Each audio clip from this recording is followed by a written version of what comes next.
Hola, ¿qué tal? Doctor ¿Cómo está? Sotomayor, Ya, doctor, ¿qué tal? Buenas noches. ¿Me permite, por favor, un minuto? Estamos claro que sí. agendando la transmisión a Facebook. Ya, perfecto. Les he pasado también mi PowerPoint, mi PPT, para que lo puedan compartir o lo comparto desde aquí. Sí, doctor, por favor, ya que al compartir o transmitir por Facebook me imposibilita poder compartir la pantalla, Ya, perfecto, no se preocupe. por favor.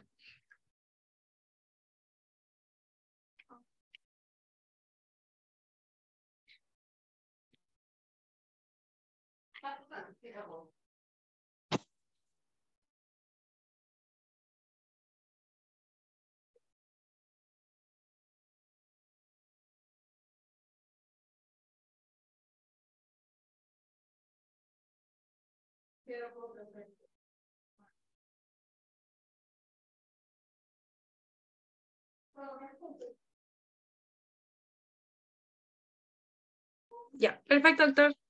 Sotomayor, ¿estamos listos para iniciar la sesión del día de hoy? Perfecto. Un favor, ¿la puede poner como coanfitriona a Sí, Nair para que me ayude a sí, compartir? doctor, correcto. A ver.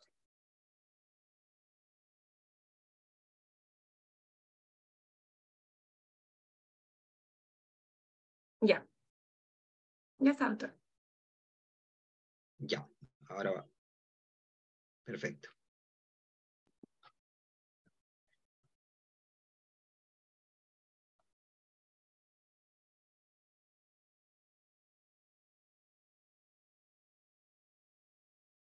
Listo, perfecto. ¿Qué tal? ¿Cómo están? Buenas noches. Un gusto estar nuevamente con ustedes. Como ya saben, mi nombre es Jimmy Sotomayor, soy abogado penalista y estoy a cargo del dictado de la clase de este curso que está realizando Bill Lawyer, que hemos denominado la teoría del delito aplicada a casos prácticos, ¿verdad? Eh, Buenas noches, Giancarlos, buenas noches a todos.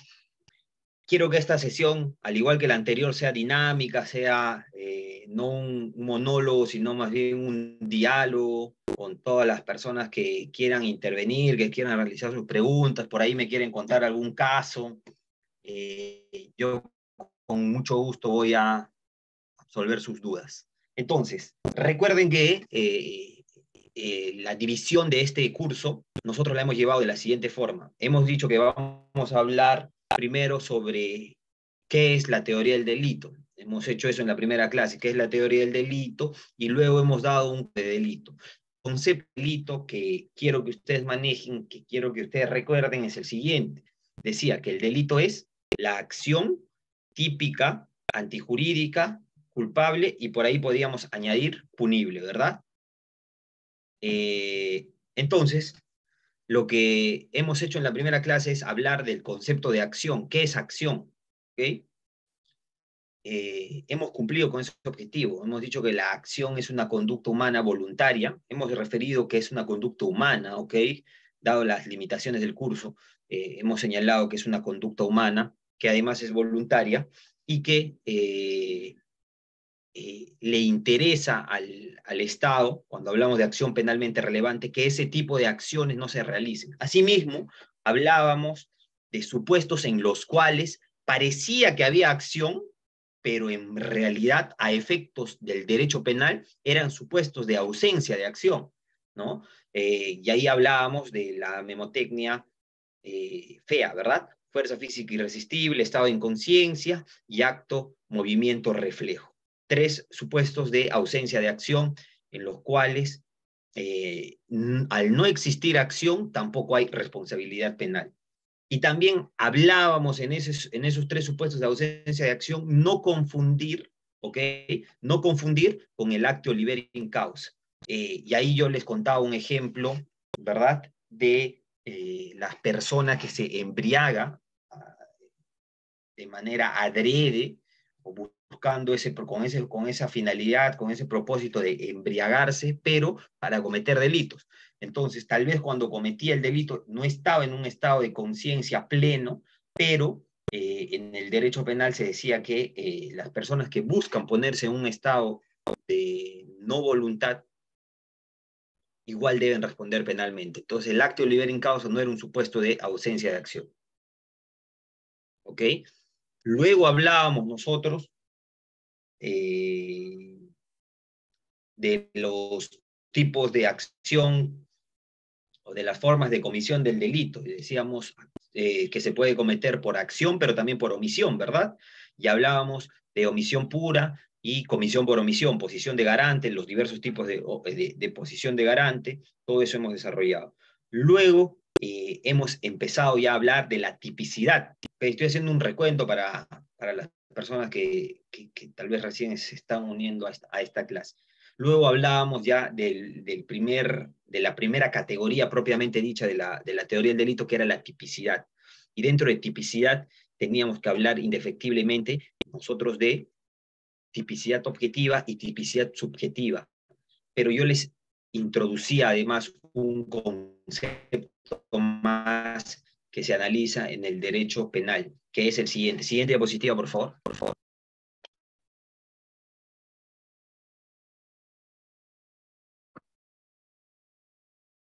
Siguiente, por favor. Ya, ahí.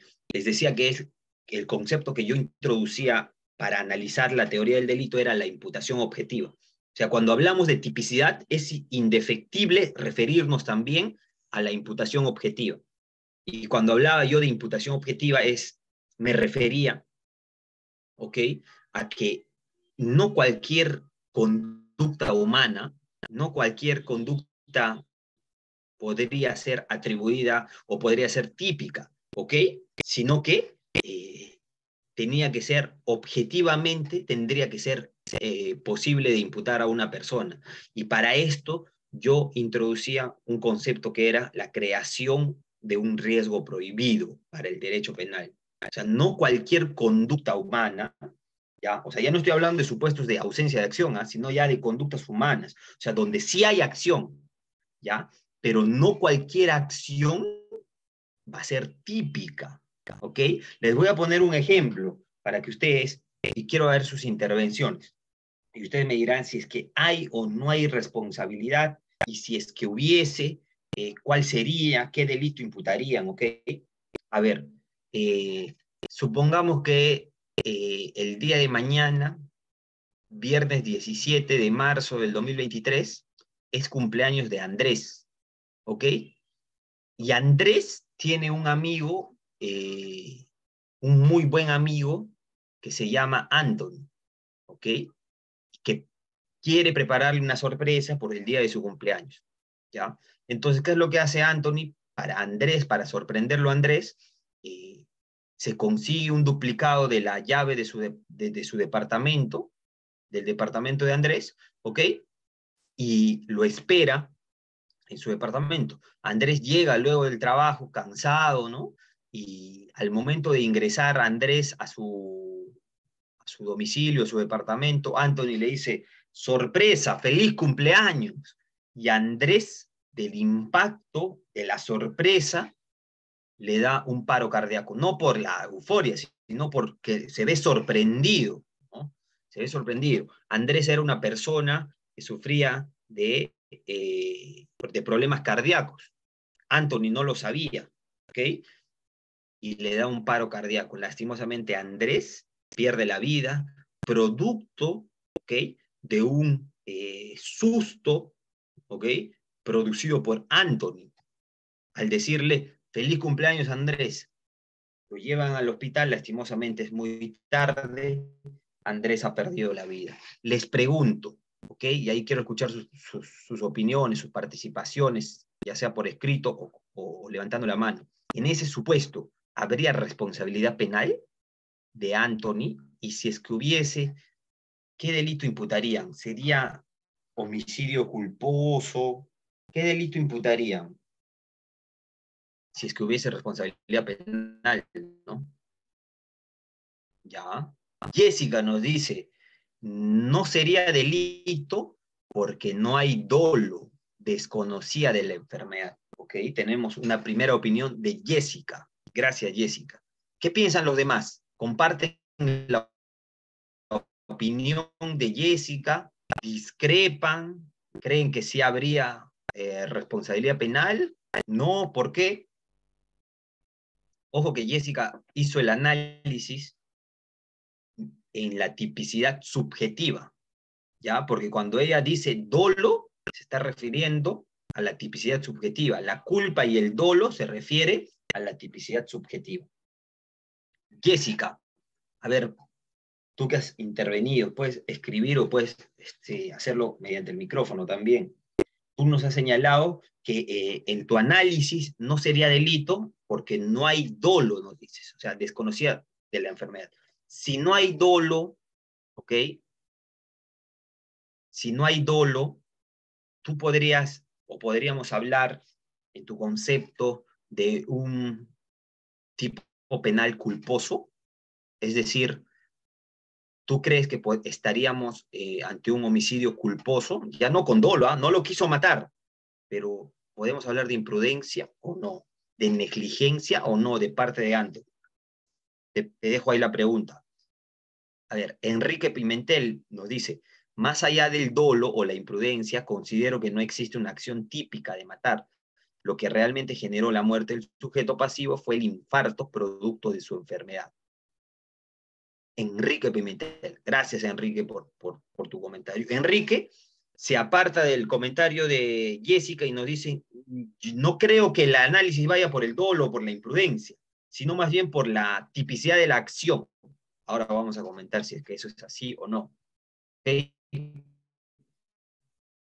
Jan Benito Reyes nos dice, no hay responsabilidad penal. Jan Benito, ¿nos puedes comentar, nos puedes profundizar tu comentario o tu opinión? ¿Por qué crees que no habría responsabilidad penal?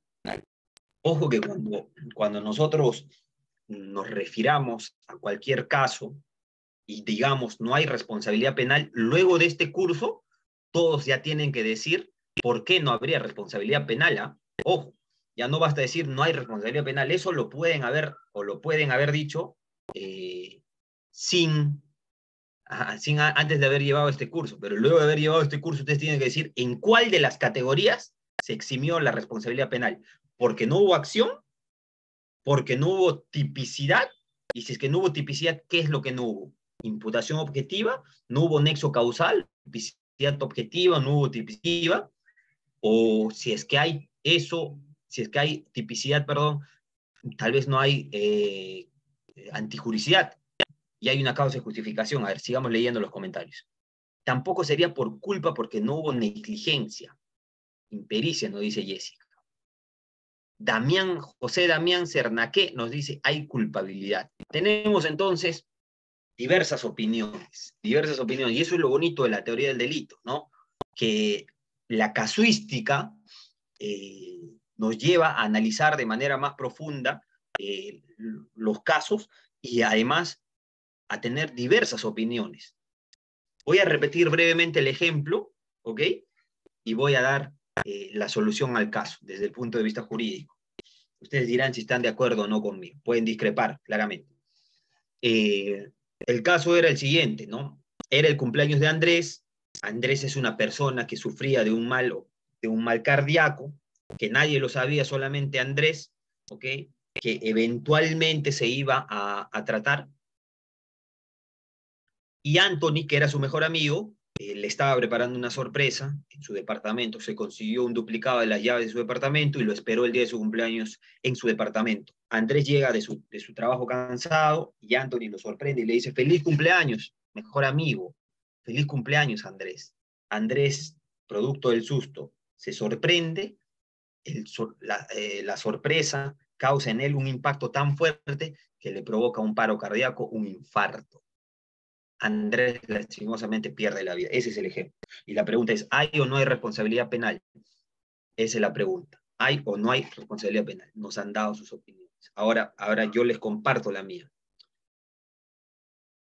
Para analizar cualquier caso de responsabilidad penal, tenemos que ir a todas las categorías. Y lo primero es si es que hay acción o no hay acción de Anthony en este caso. ¿Hay acción o no hay acción? Claro que sí, existe acción. Carlos Peña nos dice, existe la acción, existe la tipicidad, no existe el dolo, sino la culpa. Es la opinión de Carlos Peña. Gracias, Carlos Peña, por el comentario. Ahora vamos a compartir la opinión de la cátedra. Sí hay acción, efectivamente, ¿no? Porque es una conducta humana voluntaria. Anthony Alarcón, al momento de Anthony, perdón, Anthony, estoy usando tu nombre como ejemplo.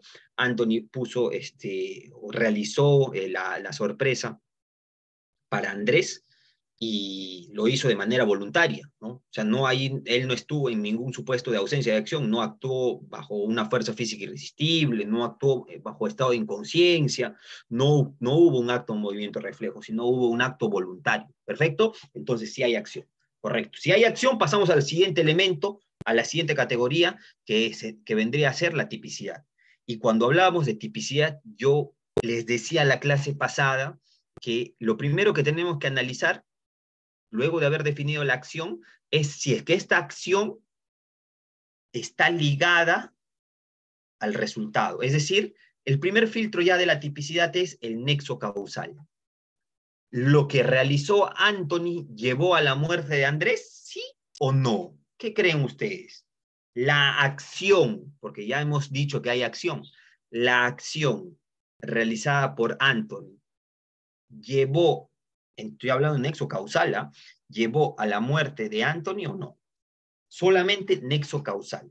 Es decir, si es que el análisis es así de simple, vamos a decirlo, así de directo, si es que la sorpresa que realizó el señor, si la sorpresa que realizó el señor Anthony, infarto en el señor, sí, cuando quiso, no quiso, si sabían, perdón, no sabían, si es que llevó a la otra. ¿Qué creen ustedes? A ver, aquí tenemos algunos comentarios. Jessica nos dice que no. James nos dice, por imputación objetiva no hay responsabilidad penal. José Damián Cernaquén nos dice, sí, doctor. María Gracia nos dice, sí. José Cernaquén profundiza el comentario y dice, sí, por el impacto. Daniel nos dice, sí, doctor, repercute. Enrique Pimentel nos dice, sí, bajo un análisis causalista, perdón, sí sería responsable, pero existe ahora un análisis más funcionalista, lo cual lo eximiría, porque lo que realmente causó la muerte fue el infarto, más no la conducta en sí. Jessica nos dice, creo que sí, murió por la sorpresa. Ya está cambiando de opinión Jessica, ya la estamos convenciendo, ya la estamos convenciendo. Jan Benito nos dice, no hay nexo causal, doctor. A ver, si es que nosotros partimos del análisis meramente causal, nexo causal, ¿ya? Causalismo, ¿okay? Era la forma en la cual se analizaba antes los delitos, simplemente, ¿había nexo causal o no? Antes, nosotros hubiésemos dicho, sí, sin lugar a duda, no solamente hay nexo causal, sino que además es responsable penalmente. ¿Okay? Hoy en día, el nexo causal es el primer filtro. O sea, el nexo causal sí se analiza todavía. Claro que sí. Claro que sí. El nexo causal todavía se analiza. Desde una teoría causalista, ¿le ha causado el resultado? ¿Ha causado el resultado o no? Claro que sí, claro que sí. Entonces, sí hay nexo causal desde una teoría causalista. O sea, lo que ha realizado Anthony, objetivamente, no voy a usar, perdón, la palabra objetivamente, ha producido el resultado. ¿Ok? Desde un punto de vista causal, la sorpresa que le ha realizado le ha producido el infarto, ¿verdad? Le ha producido el infarto.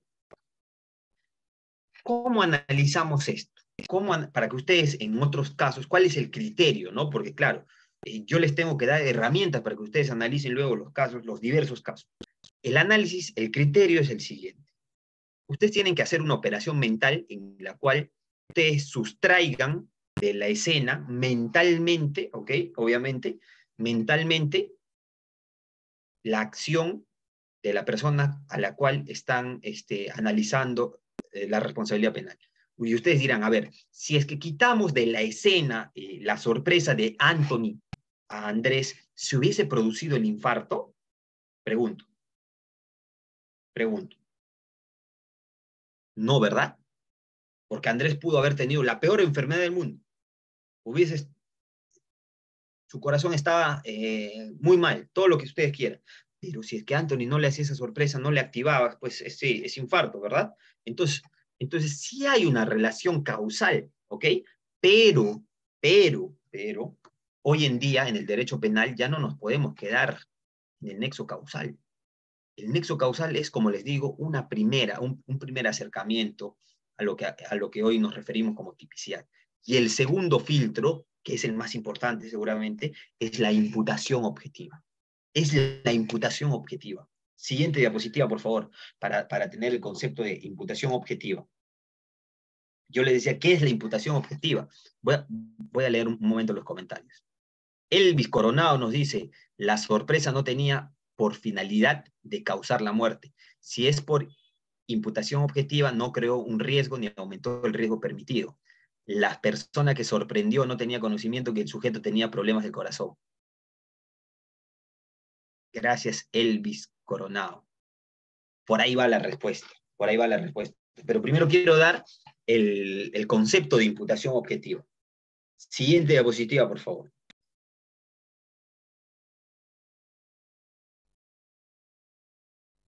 Entonces,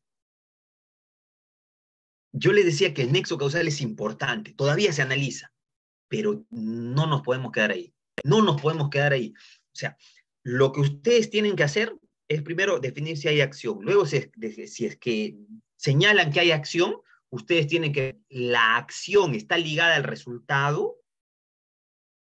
¿La acción está ligada al resultado? ¿Sí o no? ¿Sí o no? En este caso hemos dicho que sí, ¿no? La sorpresa que le hizo Anthony a Andrés produjo el resultado, sí, le produjo, ok. Pero no nos podemos quedar ahí, porque el siguiente filtro, y el filtro más importante de la tipicidad, es la imputación objetiva. Y la imputación objetiva es lo siguiente. El derecho penal requiere, para que una conducta humana sea reprochable, que el ataque al bien jurídico sea objetivamente imputable al autor. Objetivamente imputable al autor. Cuando yo digo que sea objetivamente imputable al autor, no estoy diciendo que el autor tenga la voluntad, tenga la intención, haya querido realizar esa conducta. No, no. Ahora voy a explicar a qué nos referimos con que sea objetivamente imputable al autor. ¿Ya? Del comportamiento típico. Dice esta definición que no basta con haber causado dolosa o imprudentemente una muerte. Eso no estamos analizando todavía, porque eso es tipicidad subjetiva. Para que el sujeto activo haya realizado el tipo. Es necesario además que dicho resultado serle atribuido objetivamente a él. Claro, usted dirá, doctor, ¿y a qué se refiere con objetivamente imputable? ¿No? ¿Cuál es el criterio? Y el criterio es el siguiente, y está muy ligado al último comentario que nos han dejado en el chat. Para que una conducta sea objetivamente atribuible a una persona, tiene que generar un riesgo prohibido. Este es el concepto clave, por favor, ¿eh? El concepto clave de la noche, de la clase de hoy, para que ustedes analicen tipicidad e imputación objetiva, es que la conducta, además de tener un nexo causal, tiene que haber generado un riesgo prohibido. Un riesgo prohibido para el derecho penal. Cuando yo hablo de riesgo prohibido del derecho penal, perfecto, Giuseppe, tiene que elevarse, ya él está usando un término a la inversa, tiene que sobrepasar el riesgo permitido. Se tiene que pasar el riesgo permitido pasando a un supuesto ya de riesgo prohibido. Si se ha generado un supuesto de riesgo prohibido, si se ha elevado el riesgo permitido más allá de los estándares, hay imputación objetiva. ¿Y eso cómo lo analizamos? Caso por caso. Caso por caso. Pero obviamente hay supuestos de ausencia de imputación objetiva en los cuales nosotros diremos, ojo, que aquí no se ha generado ningún riesgo prohibido, ¿eh? La conducta que se está analizando está dentro del riesgo permitido. Ese es el análisis que debemos hacer, estimados colegas. ¿Ok? Si se dan cuenta, yo nunca he hablado de dolo, he hablado de culpa, ¿no? Porque eso es todavía tipicidad subjetiva. Ahí todavía no hemos llegado. El análisis de la teoría del delito, como lo decía en la primera clase además, es secuencial. Secuencial y cancelatoria. Si es que no hay acción, ya no analizo tipicidad. Si es que hay acción, pero dentro de la tipicidad no hay nexo causal, ya no analizo imputación objetiva. Si hay nexo causal, analizaré imputación objetiva. Si hay imputación objetiva, recién paso a tipicidad objetiva. ¿Ok? Entonces, el concepto clave es la generación o no de un riesgo prohibido, la elevación de una conducta más allá de los estándares de riesgo permitido. Pregunto, vamos al ejemplo que les he puesto. ¿Ustedes creen que el hecho de que Anthony le realice una sorpresa a su mejor amigo, Andrés, sin saber absolutamente nada respecto a su posible enfermedad, está generando un riesgo prohibido para el derecho penal? O sea, su conducta de por sí genera un riesgo prohibido para el derecho penal, o más bien estamos ante una conducta dentro de los estándares del riesgo permitido. ¿No? ¿Qué opinan ustedes? ¿Qué opinan ustedes? ¿Qué es lo que creen? Muy bien, María Gracia nos dice, no porque estamos dentro del riesgo permitido. Jessica nos dice, sería riesgo permitido. Artemio nos dice, dentro del riesgo permitido. Correcto, estamos dentro del riesgo permitido. Jan Benito Reyes también nos dice, dentro del riesgo permitido. Brenda Quispe nos dice, está dentro de los estándares del riesgo permitido. Correcto, correcto. La conducta es socialmente aceptable, ¿verdad? Luis también nos dice riesgo permitido. Sandra nos dice dentro del riesgo permitido. Gracias, así me gustan las clases, que sean participativas. Ramiro dice, se subsume dentro del riesgo permitido. Ramiro Pau Carvilla. Gracias, Ramiro. Gracias a todos por sus comentarios. Esa es la idea. La idea es que se piense los ejemplos, se analice. Esa es la idea de la clase, de generar un debate. Jan Benito, te escuchamos, tienes el uso de la palabra. Doctor, muy buenas noches, compañero. Yo también he escuchado un caso, ¿no? Que me contaron y leí también. Eh, es en una universidad, están dos amigos y el amigo está comiendo un sándwich, es un ejemplo, ¿no? Una salchicha, en el supuesto caso. Y su amigo, por causarle una broma, le pone ají, ají a las salchichas. Pero él no sabía que tenía úlceras, su amigo, ¿no? Y y el amigo no se da cuenta y lo come. Esa hamburguesa que se hamburguesa. Lo come y producto de esa broma, sufre dolores estomacales, llega al hospital y fallece. ¿Sería un riesgo permitido también? Ya, perfecto. Gracias, Jan Benito, por tu comentario, por tu ejemplo. Quiero escuchar o quiero leer a tus compañeros. El ejemplo está claro, ¿ah? El ejemplo está claro. Son dos amigos que se fueron a comer una hamburguesa, creo, una salchipapa, no recuerdo bien el ejemplo. Bueno, estaban comiendo algo y uno le pone al otro ají. Y producto de que le pone ají dentro de la broma, consume el ají y esta persona tenía una enfermedad, nuevamente una enfermedad, en este caso unas úlceras. Llega al hospital, le causa la muerte. Pregunto, el poner ají, porque esa es la conducta. ¿Hay conducta o no hay conducta? Sí hay conducta, hay acción. No hay duda sobre ello. ¿Hay nexo causal? Sí hay nexo causal, claramente. Pregunto, ¿hay imputación objetiva? Sí o no, y por qué. Los ejemplos nos sirven para pensar justamente los conceptos. La idea de que ustedes den una respuesta a estos ejemplos es saber si es que están comprendiendo o no los conceptos. ¿Ya? Entonces, ¿qué opinan? En ese ejemplo que ha puesto su compañero, ¿hay o no hay imputación objetiva? ¿Sí o no? ¿Por qué?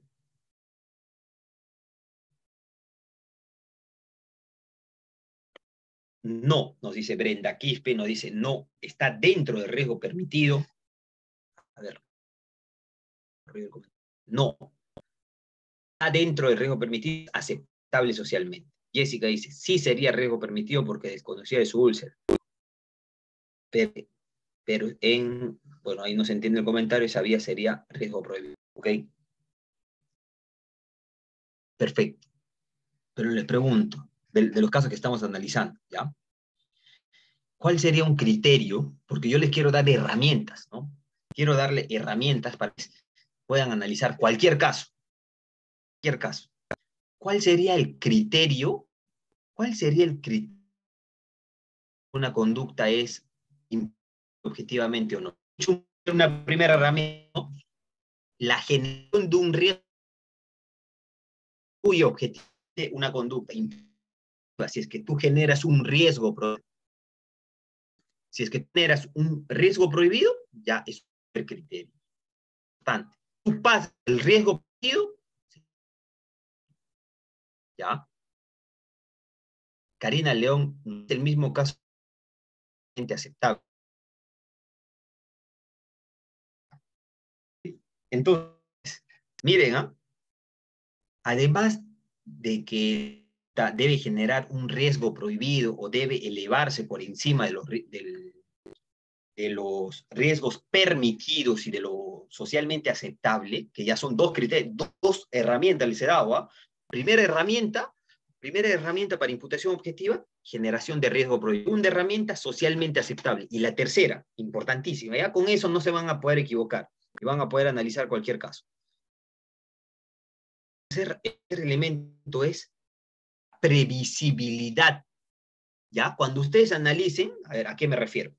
Ustedes analizarán, a ver, objetivamente, me pregunto, ¿era previsible, estoy al caso de Andrés, ¿ya? ¿Era previsible que Andrés, tenga un mal cardíaco? ¿Era previsible eso? ¿Es normal que una persona joven tenga un mal cardíaco? ¿Era previsible? ¿Mm? No era previsible. No era previsible. ¿Verdad? No, no era previsible. Ahora, vayamos al último ejemplo. Si es que yo le pongo ají a una persona en su comida, ¿es previsible que esta persona tenga úlceras? Que producto de que coma ají muera, ¿es previsible? Objetivamente, ¿ah?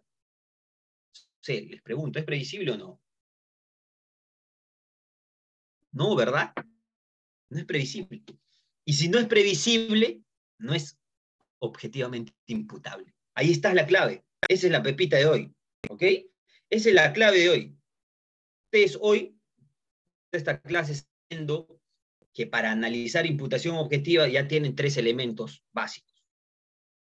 Generación de un riesgo prohibido, conducta, si es que analizar si es que la conducta es socialmente reprochable o aceptable, y la tercera es si es que es previsible objetivamente. ¿Ok? Si es previsible objetivamente. A ver, voy a leer los comentarios que me están dejando aquí. Jessica nos dice, si fuera de avanzada edad y tenía sobrepeso, ¿podría ser previsible? A ver, ¿qué opinan ustedes? Si es una persona que sufre de obesidad mórbida, además tiene 90 años, ¿le puedo poner ají? ¿Le puedo hacer una sorpresa como Anthony le hizo a Andrés? ¿Mm? ¿Qué opinan?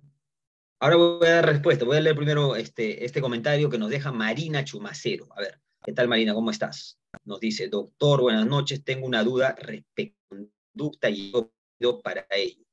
Quisiera ponerle un ejemplo, en base a un hecho real.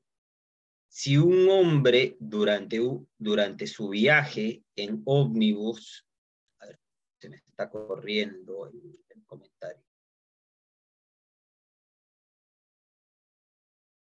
Ya. Si un hombre durante su viaje en ómnibus liba licor y en el mismo baja al primer piso, considerando que son 2 pisos para los servicios higiénicos y se da un golpe en el cráneo producto de ello, fallece, se puede decir que se propició su muerte a causa de una imprudencia, o hay más factores como la falta de atención de la empresa de transporte. Bueno, ahí me falta más elementos. No sé si es que la empresa de transportes lo auxilió inmediatamente o no, pero de lo poco que me has comentado, queda claro que la imprudencia es propia, ¿no? Que hay una propia conducta donde se ha asumido un riesgo en desmedro de él mismo. A ver, quiero responder de Jessica. Allá. El ejemplo de Jessica era el siguiente. Es una persona con una obesidad mórbida y además que de avanzada edad. En mi concepción, ahí sí habría imputación objetiva. ¿Okay? En mi concepción, sí habría imputación objetiva. Dado que no habría causal, sino que es previsible objetivamente. O sea, no es cuando yo digo previsiblemente, estoy diciendo que sea un resultado seguro, sino que existe una posibilidad cierta, clara, ¿ok? Que existe una posibilidad cierta, clara, para causar ese resultado. En mi concepto, Elvis Coronado nos dice, resulta muy interesante esos tres aspectos para valorar si hay imputación objetiva. Por lo general, yo lo veía, a ver, se me va el comentario, perdón. Por lo general, yo lo veía en función de vulneración de normas socialmente aceptables. Es decir, si la persona vulneró alguna norma social o que le era exigible al actor, entonces consideraba imputación objetiva. Gracias por tu comentario, Elvis. Elvis Coronado. Elvis. Eso era así, sí es cierto, pero yo les doy más herramientas. Yo considero que ese análisis que tú haces es correcto en la medida que parte de una teoría de Jacobs, en el cual él considera que todas las personas en la sociedad, el rol implica un deber. Entonces, la imputación objetiva decía, has infringido tu deber. ¿Has infringido o no tu deber? Elvis, te doy el uso de la palabra, te escucho. Sí, mire, yo quería comentarlo en función de que hace poco, bueno, el año pasado, nosotros tuvimos un caso de que se llevó a juicio al hijo de un magistrado de la Corte Suprema de Justicia aquí en Panamá. En el momento que se sustentan los alegatos de clausura, se mencionó la imputación objetiva y allí se señaló que el hijo de magistrado, que era un abogado, él tenía por deber, él sabía que no podía llevar casos ante la Corte Suprema de Justicia porque su papá era precisamente uno de los magistrados de la Sala Civil, donde él había estado supuestamente, a él se le condenó por tráfico de influencia. Y él lo que estaba era, a través de la secretaria de ese despacho, de esa Sala Civil, había estado prometiendo que iba a sacar una sentencia favorable para una de las partes. Entonces, como abogado, se había dicho que él había había creado un riesgo porque a él no le era permitido adelantar casos en el mismo despacho donde estaba su papá como el magistrado. Y segundo, que siendo abogado conocía precisamente tanto las conductas éticas como su propio su rol de abogado, de que él no podía tramitarlo. Entonces, por eso es que yo decía que, bueno, imputación objetiva es desde un punto de vista, yo estoy creando un riesgo que no era permitido. Yo estoy creando un riesgo o estaba incrementando un riesgo permitido, porque también está el tema, o sea, son dos cosas. Crear un riesgo no permitido y aumentar un riesgo permitido. Pero esos dos conceptos, dependiendo de la causa que tengo de presente, lo relaciono con la vulneración de una norma. y de esa manera entonces yo trato de sustentar la imputación objetiva. Pero ahora usted ha añadido estos 3 elementos que me llaman mucho la atención porque no había tomado en consideración el tema de la previsibilidad, que me resulta muy interesante. Por supuesto, gracias Elvis por compartirnos esa casuística muy interesante, muy importante. Sí, yo añado ese elemento, también porque claro, soy abogado defensor. Okay. Entonces yo voy a buscar la mayor, o mejor dicho, voy a generar las mayores herramientas, el mayor contexto para hacer una defensa en un caso difícil. Entonces yo añado la previsibilidad. Claro, no solamente lo digo yo, sino que también está basado pues, en la jurisprudencia aquí en Perú y en diversos autores, ¿no? La previsibilidad. A ver, ¿tú me puedes imputar a mí una conducta objetivamente que no era previsible? Jamás. No hay forma. No hay forma. Reinier Carvajal nos dice buenas noches. Gracias, Elvis, por tu comentario. Enrique Pimentel nos dice, a ver, profesor, ¿no existiría más bien una autopuesta en peligro de la propia víctima? ¿En qué caso, Elvis? Profesor, ¿qué tal? Soy Enrique. Yo pregunté esto. Enrique, perdón. Enrique, sí te escucho. A ver, prendo la cámara igual de todas maneras. ¿Cómo está? Buenas noches, profesor, y con todos y todas. Yo lo comentaba porque, más que todo por el tema del ají, ¿no? Porque me parece un caso muy de laboratorio en el sentido de que si una persona prueba ají, se entiende por máximo de la experiencia que lo siente, ¿no? Y un poquito de ají o mucho de ají no podría matar a una persona si es que tiene úlceras, tendría que ser una excesiva sustancia de ají. Entonces, yendo a la imputación objetiva, incluso creo que ni siquiera podríamos llegar a si la conducta es penalmente relevante o no. Creo que habría más bien ahí un tema de autopuesta en peligro de la propia víctima. Ahora, en caso, por ejemplo, creo que si se analizaría en el tema del ají sería si es que esa persona, por ejemplo, no tiene un paladar, pues, como el común del ser humano, ¿no? Y come y toma. Entonces, creo que ahí sí se podría evaluar una imputación objetiva, ¿no? Pienso yo, ¿no? Ese es mi comentario. ¿Usted qué opina, doctor? Gracias. Correcto, Enrique, correcto. Queda claro que estamos ante un caso de, te agradezco primero la participación, ¿ah? Queda claro que el ejemplo propuesto por el compañero era un caso de laboratorio, como lo has denominado muy bien. Pero claro, porque si es que es una persona que tiene úlceras, apenas pruebe ají, va a dejar de comerlo, obviamente, ¿no? Y una cantidad mínima de ají no te va a producir que una úlcera estalle, obviamente. Ok. A ver, seguimos entonces con comentarios. Jessica nos dice, autopuesta en peligro sería el pasajero que bajó al primer piso de los servicios higiénicos y se golpeó la cabeza. Bueno, yo creo que sí, ¿no? Yo creo que sí. Ya. En esa diapositiva, por favor. Siguiente diapositiva.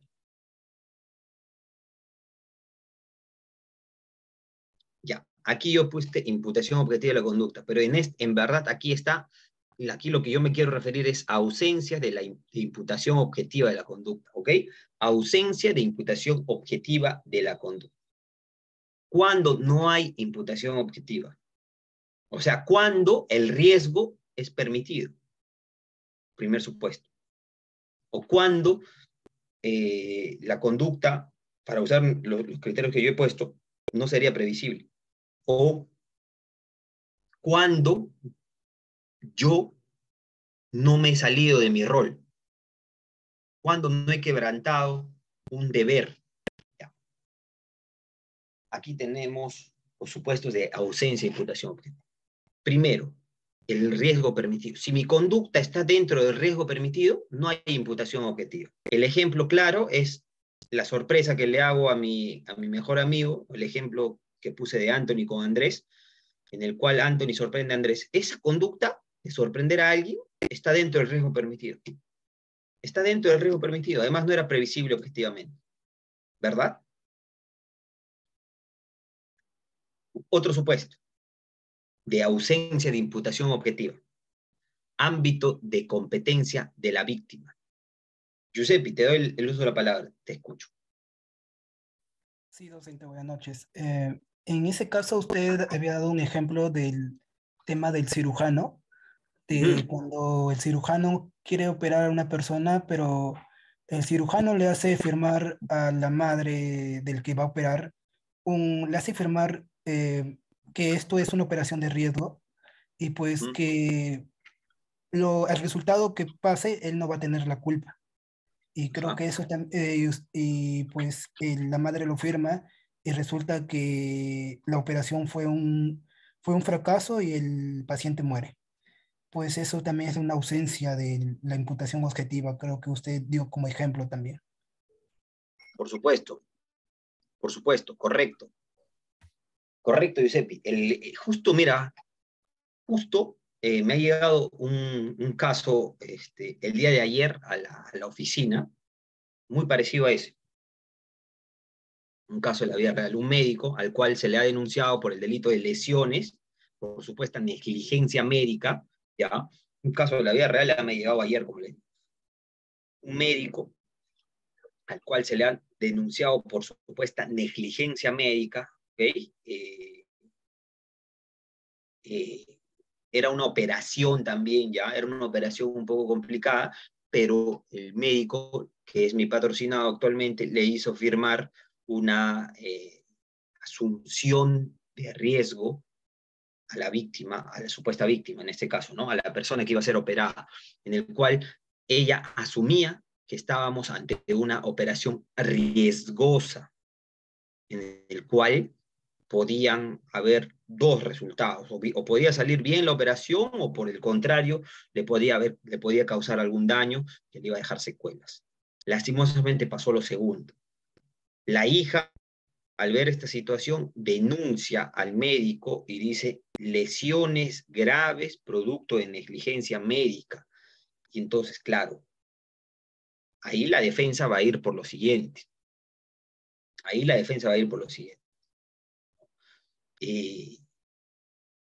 Hay un ámbito de competencia de la víctima que exime de responsabilidad por ausencia de imputación objetiva.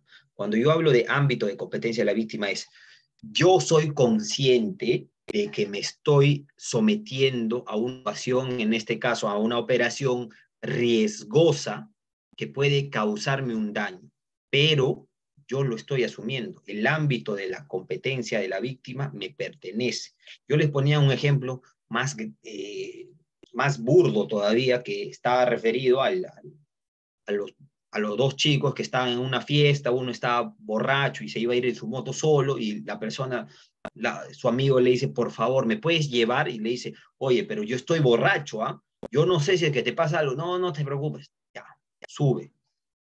A las 3 cuadras se produce el accidente y lastimosamente pierde la vida el de atrás. ¿Hay homicidio culposo de parte del que estaba manejando? Si es que la otra persona asumió voluntariamente el riesgo. Giuseppe, te escucho. Docente, mi pregunta es la siguiente. Docente, en el caso del cirujano, se llega en el caso de que eso no es la primera vez que ha muerto sus pacientes, sino ya seguida veces, pero le hace firmar a a las personas. ¿Eso cómo se podría proceder? Correcto. Sin el historial de cirujano, se confirma que ha habido, si ha habido seguidos esos casos que él ha cometido. ¿Cómo se podría Correcto. proceder? Correcto. Lo que sucede, ¿ok? Lo que sucede es que no vamos a analizar solo, o sea, no basta, mejor dicho, la firma en donde tú asumes el riesgo, sino que también hay que analizar, pues, la conducta del médico. Es decir, ya, ok, la víctima está asumiendo el riesgo, pero está asumiendo el riesgo, no el resultado. Eso quiere decir que, si bien es cierto, existe una posibilidad de que las cosas salgan mal, también existe la posibilidad de que las cosas salgan bien. ¿Y de qué va a depender? Del buen o mal actuar del médico. Si es que el médico actúa de manera claramente negligente, eficaz, ¿no? Vulnerando las buenas prácticas de la profesión, y no importa que haya firmado o no haya firmado, claramente estaríamos ante una negligencia médica. Entonces va a depender de la casuística, ¿no? Hay que analizar qué es lo que hizo el médico, qué es lo que no hizo. Si es que el médico hizo todo lo que normalmente debe hacer un médico, pero a pesar de que lo hizo, se produjo la muerte, ámbito de la competencia de la víctima, ¿no? A ver. Tenemos varios comentarios. A ver.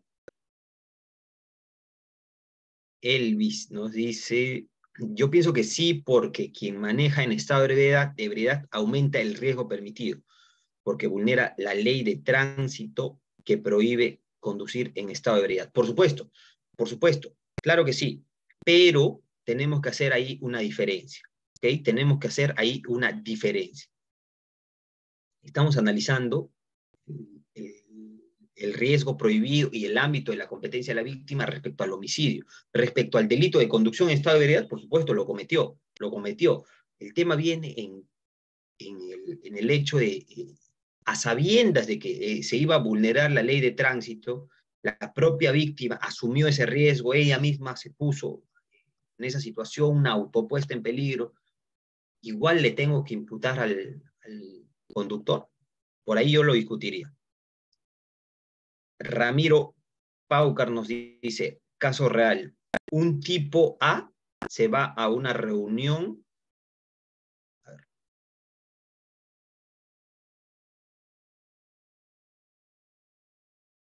Un momento, por favor. Ahora sí, se va a una reunión con una fiesta y les dice a sus amigos que no puede tomar ningún trago porque su organismo no tiene una enzima alcohol deshidrogenasa que metabolice el alcohol. Uno de ellos no le cree, cambia su vaso de agua por uno de pisco mientras que va al bar.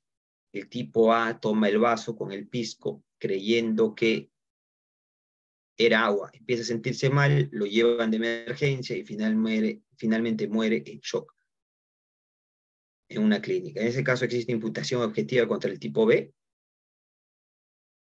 Ok, entiendo el ejemplo. Nuevamente, es un ejemplo de, nos has puesto que es un ejemplo, un caso real, ¿ya? Pero, a ver, yo diría, si es que este es un vaso, por ejemplo, de pisco, antes de tomarlo, el nada más ya lo sacaría que estamos ante una bebida alcohólica, ¿no? Eso es lo primero que yo cuestionaría, ¿no?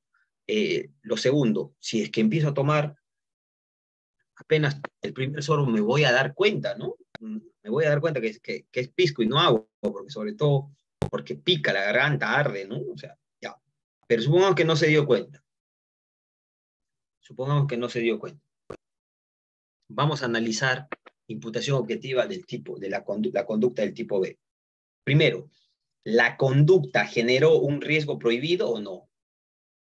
En el caso en concreto, sí. En el caso en concreto, sí generó un riesgo prohibido o elevó dentro del permitido porque él sí sabía, le dijo, oye, ¿sabes qué? Yo estoy mal. Ahora que tú le creas, no le creas, esa es otra cosa. ¿Ok? ¿Era previsible objetivamente que cause ese resultado? Si es que te está advirtiendo, sí, ¿no? Ahora depende, también hay mucho va a depender la forma en la que le dijo bromeando, si es que nunca lo había visto tomando, era la primera vez que lo veía, muchas otras cosas que van a entrar en la evaluación, que tendríamos que analizar en el caso. Elvis nos dice, sí, añado los tres conceptos, cumple con el primer punto, genera el riesgo socialmente. Nadie tolera que una persona en estado de ebriedad conduzca un vehículo. 3, el propio conductor sabe que no puede manejar en estado de ebriedad. Por supuesto. Claro que genera un riesgo prohibido, el resultado es previsible objetivamente y todo lo que muy bien ha señalado. Pero todo eso, ¿ok? Todo eso está referido ¿a qué? Todo eso está al delito de conducción en estado de ebriedad. Al delito de conducción en estado de ebriedad, ¿ya? A la muerte también, por supuesto, pero si es que a pesar de que se ha generado todo eso, si es que has generado riesgo prohibido, que hay una conducta previsible, pero a pesar de todo eso, hay un ámbito de competencia de la víctima. La propia víctima sabe todo ello, y a pesar de ello se ha puesto en esa situación, hay una ausencia objetiva. ¿Okay? Es un supuesto de ausencia de imputación objetiva. Por eso yo le estoy presentando un supuesto de ausencia de imputación objetiva. La prohibición de regreso también es un supuesto de ausencia de imputación objetiva. La prohibición de regreso es una conducta estapada. Les voy a poner un ejemplo. ¿Qué pasa si es que... claro, Jessica, efectivamente, tú dices, es correcto, ¿no? ¿Cómo acreditar que el sujeto no sabía si era alcohol o pisco? El tema procesal, se habla en una clase, podemos soltar muchos conceptos en los casos concretos, ahí viene el tema desde el aspecto procesal. ¿Ya? La prohibición de regreso, como les decía, también es un supuesto de imputación objetiva, está debido, ¿ok?, a una conducta estereotipada. Esto es, a una conducta, voy a usar el concepto de deber, dentro de mi deber, dentro de mi rol. ¿Ya? Es el concepto que usa Gunther Jacobs. Los roles. Todas las personas tienen un rol en la vida. Y mientras tú no te salgas de tu rol, tú no puedes cometer un delito. Hay una ausencia de imputación objetiva. No me importa lo que tú sepas. Si tú no te has salido de tu rol, tú no cometes un delito. El ejemplo de la vida real, yo comentaba, que sucedió en Ayacucho, que es una ciudad aquí en Perú, al interior del país, era el siguiente. Esta era una organización terrorista, ¿ya?, que tenía o que operaba dentro de Ayacucho, ¿ya?, dentro de un centro poblado de Ayacucho. Era un grupo numeroso, pues. Entonces, como tenían una sucursal, una sede, llamémoslo como ustedes deseen, dentro de este centro poblado, y no podían exponerse, no podían ir a comprar comida, contrataron una cocinera. Y la cocinera era la encargada de cocinar para los narcotraficantes, para las personas que traficaban con droga, personas que traficaban con pasta básica de cocaína. ¿Ok? Entonces, la Fiscalía especializada en crimen organizado logra descubrir esta mafia, ¿okay?, esta organización terrorista, no, perdón, dedicada al narcotráfico, y les abre proceso a todos los que encuentran dentro de la casa, entre ellas la cocinera, y a la cocinera la señalan como cómplice del delito de crimen organizado para traficar droga. Y dicen que el rol que ella cumplía dentro de la organización criminal era el de comida, de alimentos a los miembros de esta organización criminal. ¿Cómo armarían ustedes la defensa de la señora? Supongamos que la señora, la cocinera, a ustedes los contrata como abogados. ¿Qué dirían ustedes para eximir de responsabilidad penal a la señora? ¿Mm? ¿Cuál sería el concepto que ustedes usarían?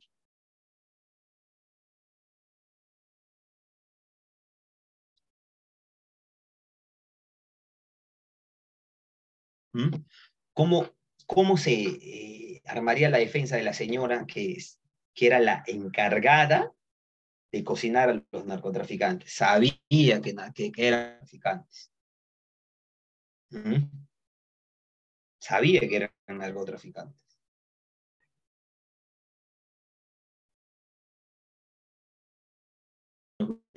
Directo nos dice que solo cumplía su rol como cocinera, más no ejecutaba ninguna acción ilegal. Jessica nos dice que ella cumplía su trabajo. Ya. Enrique nos dice bajo el principio de prohibición de regreso. Efectivamente, ¿no? Ella nunca dejó de cumplir su rol de cocinera. A ella la llamaron para cocinar y ella nunca dejó de cocinar. A mí no me importa para quién cocinó. Ella cocinó nada más. Ella no incrementó ningún riesgo prohibido. Su conducta no generó un riesgo prohibido. Nunca dejó de cocinar. ¿Ok? Nunca dejó de cocinar. Entonces, por ahí tendría que ir la defensa. Ausencia de imputación objetiva, prohibición de regreso.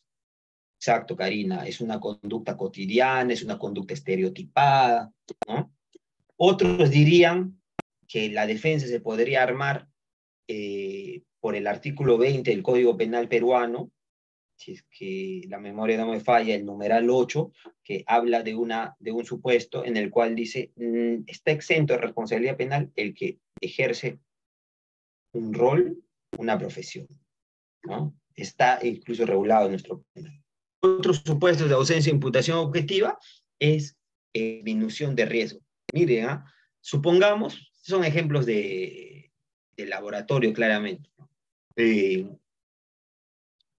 Supongamos que yo tengo una camioneta y que yo le llevo mi camioneta de manera religiosa a sus controles, a su mantenimiento, cada 5.000 kilómetros.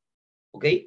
Luego de esos 5.000 kilómetros, la Hyundai, supongo que tengo una camioneta Hyundai, me dice en correcto estado, en perfecto estado. Confío en que Hyundai está actuando bien. Salgo del taller, estoy por la avenida Javier, que es aquí en Perú una avenida muy concurrida, y se me vacían los frenos. No puedo frenar. Y al frente tengo a 20 personas que están cruzando. A la derecha tengo a 5 personas que están a punto de cruzar.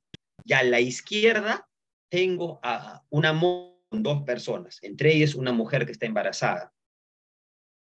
Yo tengo la posibilidad, la única posibilidad de tomar decisión. O me quedo al medio y mato a las 20 personas, me voy a la derecha y mato a las 10 personas, o me voy a la izquierda y mato a esta pareja, una de ellas lastimosamente incluso está embarazada. Entonces yo digo, bueno, voy a hacer un ejercicio simplemente de básico en matemáticas. Prefiero matar a 2 personas que matar a 20, que matar a 10. Y me voy para la izquierda y mato a esas 2 personas. ¿Cómo me defenderían? Ustedes son mis abogados. ¿Cómo me defenderían? ¿Qué dirían respecto a mi conducta? La fiscalía me detiene en flagrancia, me lleva a la carceleta y dice homicidio culposo. ¿Cuál sería la defensa?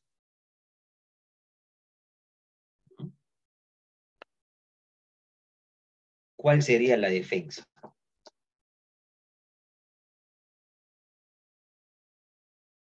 Ok, en el ejemplo que estoy manejando, la ve al mecánico, al taller, y me dijeron que todo está ok, que ya puedo manejar mi camioneta. Cuando estoy manejando mi camioneta, se me vacían los frenos. No puedo parar la camioneta, es imposible que pare la camioneta. Y al frente tengo a 20 personas que están cruzando. Tengo a 10 personas a punto de cruzar. Y a la izquierda tengo a 2 personas que están en una moto. Y una de ellas está embarazada, además. Yo solamente puedo tomar una decisión. O me quedo al medio y mato a las 20 personas, o me voy a la derecha, giro a la derecha, porque no puedo frenar el carro, es imposible que frene el carro, y mato a esas 10 personas, o me voy al y mato a la señora que está embarazada y a la otra persona que la acompaña en la motocicleta. Yo digo, bueno, voy a tomar el camino de matar matar es un decir, ¿no? De girar a la izquierda, que finalmente va a terminar con la muerte de 2 personas, entre ellas una persona embarazada. Muy bien, Jessica nos dice, hay una disminución de riesgo. También fue algo inesperado por imposibilidad de... ¿Ok? La primera pregunta que nos tenemos que hacer es, ¿generé yo un riesgo prohibido? ¿Mm? ¿Yo generé un riesgo prohibido? ¿Yo lo generé? ¿Yo generé un riesgo prohibido? ¿Mm? Enrique, te escucho. Profesor, ¿usted cree que puede inclusive no llegarse al análisis de imputación objetiva y sino más bien llegarse a un análisis de causal inacción por fuerza física irresistible? No como un actio libera in causa, porque usted no estaba, o sea, en el ejemplo entiendo que no, usted no causa un descontrol de la situación, pero se vacían los frenos, ¿no? Y como se vacían los frenos, usted ya no tiene control. Entonces, bueno, si yo fuera su defensor, no llegaría ni siquiera a la imputación objetiva, ¿no? Sino más bien a una causal inacción, como lo vimos en la clase pasada. Interesante, interesante, Enrique. Y el concepto de la clase para analizar. Interesante. Ahora voy a dar mi opinión. Jan Benito, te escucho. Doctor, doctor, más bien, según el ejemplo que usted plantea, el chofer, ¿no? El dueño de la camioneta Hyundai se confió en lo que le dijeron, ¿no? Que se confía en el mecánico, más dicho. Hubo un principio de confianza, más bien. Ujú. Sería desde mi punto de vista, ya, y al verse en el mismo hecho, ¿no? En el supuesto hecho de que podía ocasionar, ¿no? En tal peligrosidad, ¿no? Ya se fue por las dos personas mencionadas, ¿no? En primera instancia hubo principio de confianza porque confío en el mecánico, y en la segunda sería en disminución de riesgo, o sea, más o menos me baso en ello. Ya, Jan, perfecto. Pero te pregunto, para ir en la línea de tu compañero que intervino antes, ¿hay acción o no hay acción? ¿Tú qué dices?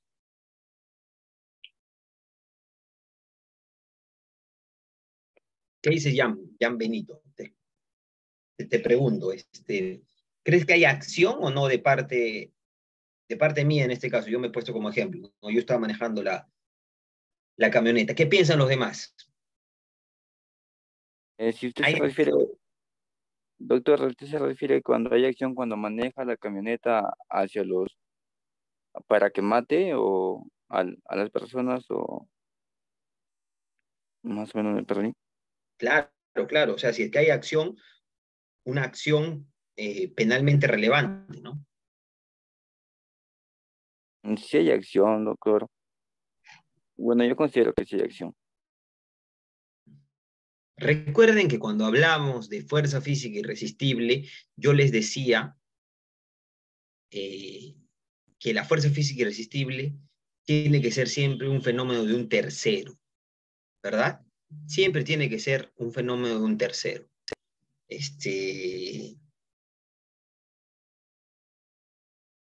Siempre tiene que ser un fenómeno tercero. O sea, no de necesaria persona, sino una fuerza exterior, ¿verdad? De una fuerza exterior. Yo podríamos plantear, ¿no? Podríamos plantear que hay un físico irresistible, sí, se vació el freno, pues yo no hay conducta, no hay conducta, no realicé ninguna acción. Yo estaba manejando, sí, pero el hecho no puede frenar o de que yo siga, se produjo una fuerza física irresistible, me parece, ¿ya? Supongamos que no acogen nuestra teoría, no dicen, no, tú estás hablando, ¿no? Aquí no podemos hablar de fuerza física irresistible porque finalmente tú pusiste los frenos, tú aceleraste, etcétera, ya, no me acoge. Vamos a nexo causal, ya si hay nexo causal, vamos a ausencia de imputación objetiva, ¿ya? Primero hay una disminución de riesgo, ¿verdad? Hay una disminución de riesgo. O sea, yo tenía tres opciones, en todo caso yo tomé la acción menos riesgosa, o mejor dicho, menos fatídica. Lo otro es que también hay un principio de confianza. Yo puedo confiar válidamente en la Hyundai, en el taller de Hyundai, claro que sí, ¿no? Distinto hubiese sido si yo lo llevaba al mecánico de la vuelta de mi casa, ¿no? ¿Verdad? Que no está ni siquiera certificado, que es un aficionado, ¿ok? Distinto sería el caso.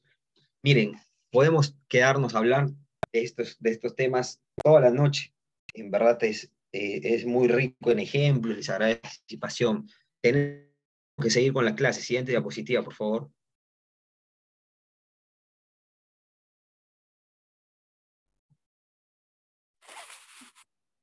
Sí, lo Siguiente intento. diapositiva, por favor. Sí.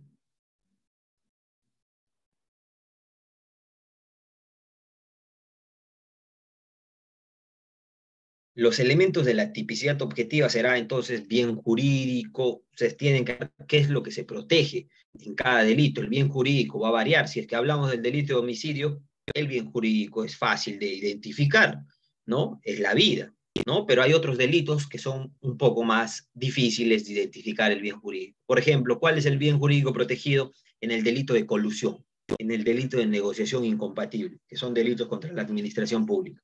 Entonces va a variar. Luego tenemos que analizar la acción típica. Cuando digo acción típica, lo más importante, ¿ya?, es que vayan al Código Penal, al tipo penal que se le está imputando, y tienen que ver cuál es el verbo rector.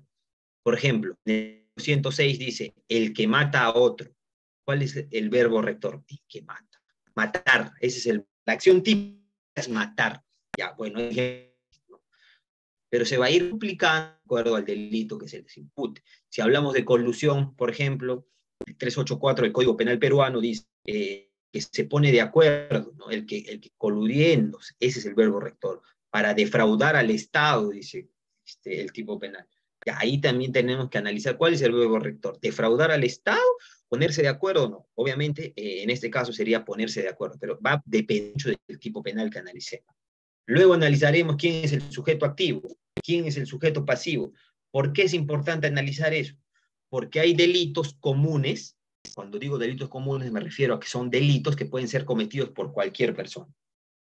Y hay delitos especiales que solamente pueden ser cometidos por algún tipo de personas. Por ejemplo, los delitos contra la administración pública. El único que puede ser autor de un delito contra la administración pública, ojo, autor de un delito de corrupción de funcionarios, es el funcionario público. Es el funcionario público. Me estoy refiriendo al título 18 del Código Penal. Luego analizaremos, como digo, la imputación objetiva y cuáles son los elementos del tipo penal. Siguiente diapositiva, por favor.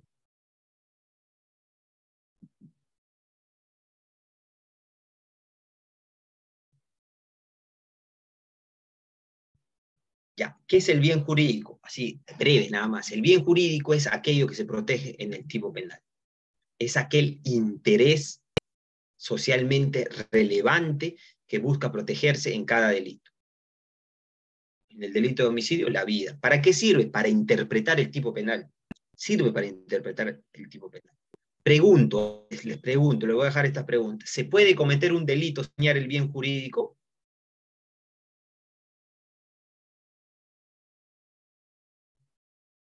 ¿Qué opina? ¿Puede cometer un delito sin dañar el bien jurídico?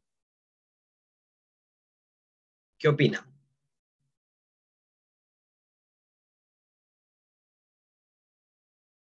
¿Se puede o no se puede?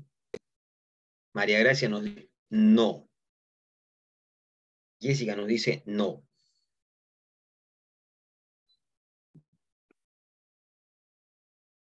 Enrique nos dice sí, existen delitos de mera actividad sin la necesidad de una lesión del bien jurídico. Muy bien. Tanya nos dice no. Carlos Peña nos dice sí, se pone en riesgo el bien jurídico.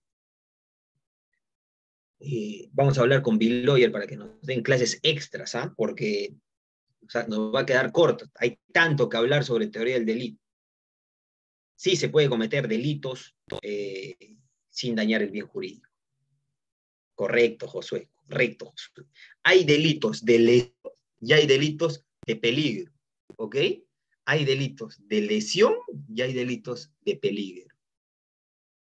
Los delitos de lesión claramente requieren un perjuicio, un daño al bien jurídico, pero no son todos. Hay delitos de peligro, y hay peligro abstracto y peligro concreto, en el cual el legislador ha dicho, ojo, que yo no requiero que tú dañes el bien jurídico, basta que tú pongas en peligro al bien jurídico para yo sancionar tu conducta. Un ejemplo es el delito de conducción en estado de ebriedad. El delito de conducción en estado de ebriedad no dañas tú ningún bien jurídico, pones en peligro nada más. Si yo salgo con mi carro, una cuadra a las 3 de la mañana, donde no hay, ojo, donde no hay nadie, absolutamente en la calle, y solamente he manejado una cuadra, igual he cometido el delito. Igual he cometido el delito. ¿Ok? porque estamos ante delitos de peligro. Enrique nos dice, incluso hay bienes jurídicos difusos y colectivos que se escapan de los tradicionales, los bienes jurídicos individuales, por supuesto. Claro que sí. Como lo más comunes son los delitos, o sea, lo más comunes hoy, les digo, ¿no? Los delitos medioambientales. ¿Ya? Bueno. Doctor, doctor, buenas Sí. noches. ¿Qué tal? Sí, Patricia, ¿verdad? Sí, Patricia, quería preguntarle, el bien jurídico tutelado en una violencia doméstica familiar, ¿cuál sería? Ya que en nuestra legislación en Bolivia se ha introducido que cualquier persona que tuviera una relación de afectividad o intimidad, pero si hablamos de familia, tendríamos que hablar de una consecuencia de hechos, ¿no? Que sea durante un tiempo establecido, etcétera. Pero al decir esto, una relación de afectividad o intimidad, ¿cuál sería en realidad el bien jurídico tutelado, doctor? Un poco eso me causa desvelos. Sí, no sé si tú me puedes ayudar leyendo el tipo penal que te estás refiriendo para yo poder identificar el bien jurídico tutelado, porque, como te digo, para identificar tenemos que tener la lectura completa del tipo penal.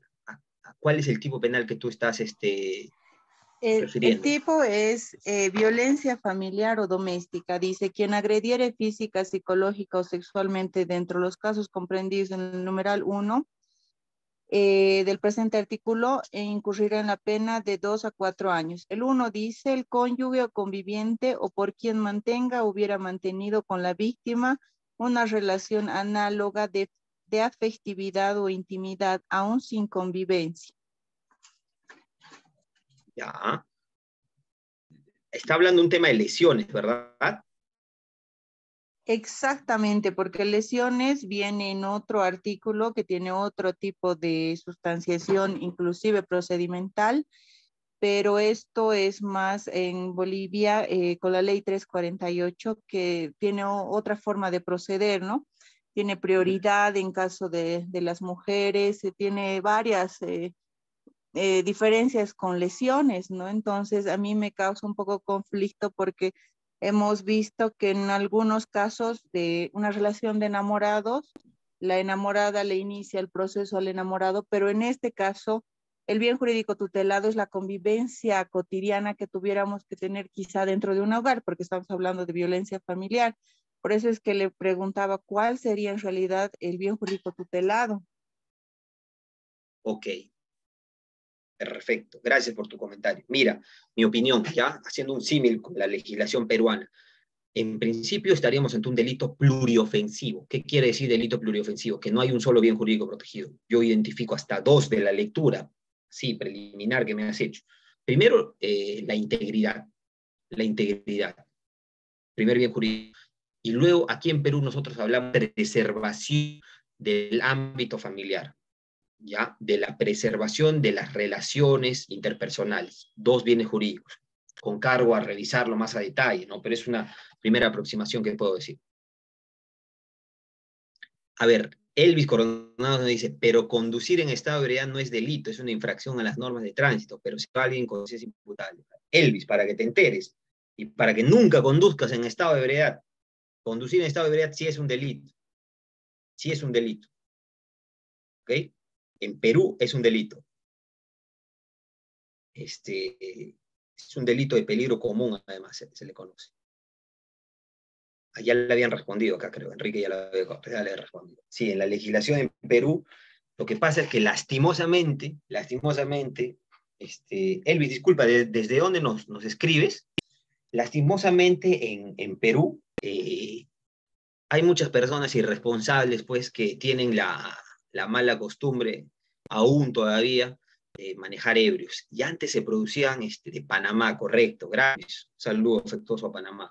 En Perú, lastimosamente, hay muchos borrachos que hay que decirlo como tal, que les gusta pues, manejar tomados, ¿no? Son irresponsables, a veces salen a cenar, luego de la cena se convierte en tema, ya pasan a libar alcohol y luego manejan largas distancias, la madrugada, en plena lluvia, ya se imaginará. Hoy en día eso es delito aquí en Perú. La posesión de arma de fuego es también un delito de peligro. Para que digan que estamos ante un delito. Bueno, estimados amigos, me informan de BitLawyer que tenemos que dejar la clase hoy aquí, ¿ya? Les agradezco, le pido por favor si pueden poner la última diapositiva para siempre dejarles yo mis datos de contacto. Por ahí ya me han escrito algunos, para cualquier duda, para cualquier tema, estamos ahí, para absolver sus dudas, para cualquier consejo, para lo que ustedes deseen, ¿ya? Para lo que ustedes deseen. Entonces, vamos a dejar la clase de hoy aquí. Vamos a continuar la siguiente clase. Les agradezco por el tiempo de haberse conectado en la noche, un jueves por la noche es complicado. Así que, gracias a que se han conectado, a todos. Gracias, Michelle. Gracias por conectarte. Un saludo. Nos estamos viendo en la siguiente clase. Gracias a todos. Muy agradecido. Hasta luego. Muchas gracias, estimado doctor. Buenas noches. Estimados participantes, tenemos pendiente la clase la siguiente semana. Será la clase final del doctor, así que están cordialmente invitados. Buenas noches.